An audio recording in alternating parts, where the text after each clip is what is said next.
بسم اللہ الرحمن الرحیم۔ جو انسان 13 رجب کے دن گندم کی روٹی پر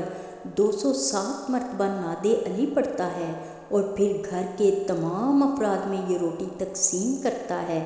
اس نیت کے ساتھ کہ وہ احترام سے کھائیں اور اپنی دعائیں اللہ سے مانگیں، تو وہ روٹی انسانوں کے لیے شفا،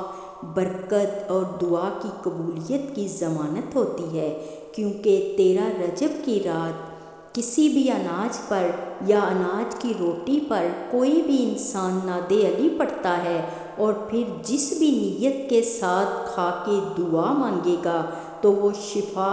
برکت کے خزانے سے مل کے انسان کی تمام چیزوں کا علاج کرے گی، کیونکہ 13 رجب کو اللہ نے اپنے ولی علی ابن ابی طالب علیہ السلام کا ظہور کیا،